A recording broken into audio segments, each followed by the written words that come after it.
Good evening, Don't Unfriend Me Nation, episode 466. Good to be back in the office. I've been doing these on the patio, but it is Friday. It's Red Friday, and I was helping my son with baseball, and it's a little hot, so I was like, I'm not going back out on the patio. Plus, I wanted to write a love letter to Elon Musk. I wrote an ode to Donald Trump a couple weeks ago that was very popular. We'll see how this one is, but this is because of a few things in Elon Musk's life: Twitter, SpaceX, $3 billion explosion, all of that type of stuff. And I want to give him words of encouragement because the left, of course, is going crazy because they once loved this man and now they hate him. Why? Because he has a different opinion than they do.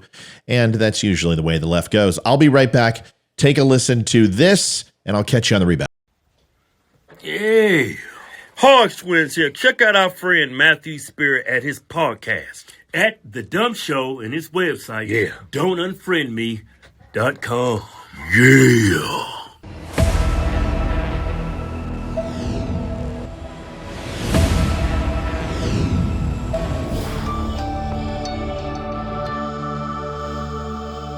Thank you for watching the Don't Unfriend Me show. My name is Matthew Spare. I'm the host of Don't Unfriend Me. We put this together a couple years ago. We have a new spot for the K-bar knife that I just got from my good friend Mike. Looks good up on the wall with that M1 over there. Good stuff. Let's get to the show. You can find us at The Dumb Show across all social media and thedumbshow.com. And what are we talking about? We're talking about Elon Musk. It is the afternoon, so let's get to it because we have a busy night of hockey and baseball and everything else. Once upon a time, there was a Scottish scientist named Alexander Fleming.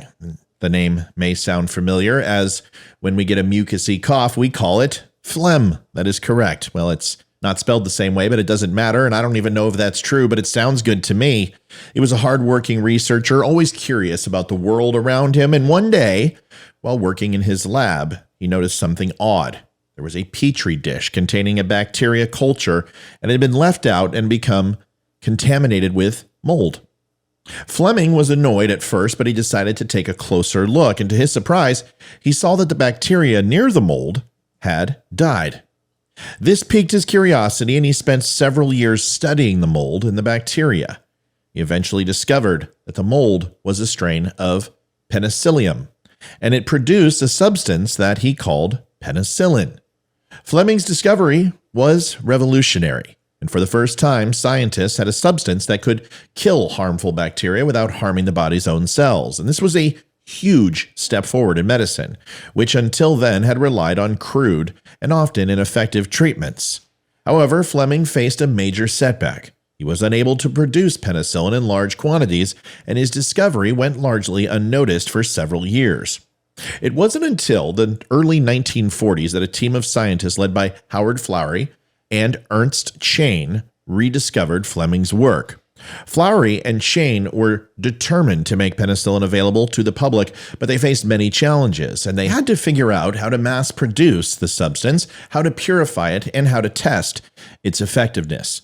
They also faced opposition from some quarters who believed that penicillin was too expensive and too difficult to produce overall. Despite these setbacks, Florey and Chain persevered. They worked tirelessly to improve the production process, and they eventually succeeded in mass-producing penicillin on a large scale. The substance was used to treat wounded soldiers during World War II and saved countless lives since then. The discovery of penicillin was a turning point in the history of medicine. It revolutionized the way we think about disease and treatment, and it paved the way for the development of other antibiotics. Fleming's accidental discovery and the setbacks that followed were ultimately overcome by the determination and perseverance of other scientists. There is a fantastic portion done by Jocko Willink. He is a retired Navy SEAL officer, podcaster, author, and someone I would say is a mentor, but he doesn't know it. I enjoy the way he communicates. I love his expertise in leadership, his discipline, and personal development is always a focus. He's written several books. If you have not had a chance, Extreme Ownership and Discipline Equals Freedom. There is a fantastic rendition of this, and it simply is titled Good. And you should listen to it right now because I'm not giving you a choice. Here it is. One of my direct subordinates, one of my guys that worked for me, he would call me up or pull me aside with some major problem, some issue that was going on. And he'd say, boss, we got this and that and the other thing. And I'd look at him and I'd say, good.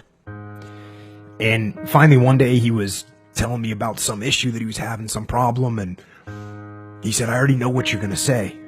And I said, well, what am I going to say? He said, you're going to say good. He said, that's what you always say. When something is wrong and going bad, you always just look at me and say good. And I said, well, yeah. When things are going bad, there's going to be some good that's going to come from it. Didn't get the new high-speed gear we wanted? Good. Didn't get promoted? Good. More time to get better. Oh, mission got canceled? Good. We can focus on another one. Didn't get funded. Didn't get the job you wanted. Got injured. Sprained my ankle. Got tapped out? Good. Got beat? Good. You learned. Unexpected problems? Good. We have the opportunity to figure out a solution. That's it. When things are going bad, don't get all bummed out, don't get startled, don't get frustrated. If you can say the word good, guess what? It means you're still alive. It means you're still breathing. And if you're still breathing, well, now you still got some fight left in you. So get up, dust off, reload, recalibrate, re-engage, and go out on the attack. This is a video that whenever I need to be motivated properly, I watch. There are so many examples in history of pioneers and inventors and explorers who faced opposition, yet they continued on. They carried and stayed the course. Thomas Edison, he's known as one of the greatest inventors of all time, but he experienced many failures before his successes. He tried over 1,000 times to invent the light bulb before finally succeeding. Abraham Lincoln, before becoming the 16th president of the United States, Lincoln suffered many political failures. He lost multiple elections and failed in several business endeavors. How about J.K. Rowling? She wrote the Harry Potter series as one of the most successful book franchises in history, but before her success, she was struggling single mother living on welfare. Now she's just rich and ostracized by the left. Elon, hang in there. You're not the only person who's dealing with this stuff. How about Steve Jobs? He was fired from Apple. He went ahead and created several other companies and then came back and led it to the most successful company in world history. About Michael Jordan, he was widely regarded as one of the greatest basketball players of all time, but he was cut from his high school basketball team before eventually leading the Chicago Bulls to 6 NBA championships and is still better than LeBron. Walt Disney faced multiple business failures before finally succeeding with his animation and entertainment empire. Elon Musk has experienced failure in his life. He'll tell you those stories. And the one thing that people who are impassioned with being successful and innovating and discovering the next big thing understand that failure really isn't failure at all. And if we're going to go ahead and compare them to NASA, one of the biggest kerfuffles ever by the government, NASA had several setbacks throughout its history. Some of the most notable, a movie was made out of. The Apollo fire on January 27, 1967, a fire broke out in Apollo 1 spacecraft during a ground test, killing all 3 crew members. And don't forget Apollo 13, which was an acclaimed movie with Tom Hanks, Kevin Bacon, that won a whole bunch of Oscars and was fantastic, but still considered a failure by some. Challenger disaster on January 28, 1986. I was in class for this. A space shuttle Challenger exploded shortly after liftoff, killing all 7 crew members. How about the Columbia disaster on February 1st, 2003? The space shuttle Columbia broke apart during re-entry into the Earth's atmosphere, killing all 7 crew members. How about the Mars Climate Orbiter? In 1999, the Mars Climate Orbiter was lost due to a measurement error caused by a mismatch of metric and English units, costing NASA millions. The Mars Polar Lander. In 1999, the Mars Polar Lander crashed during its descent to the Martian surface due to a software error.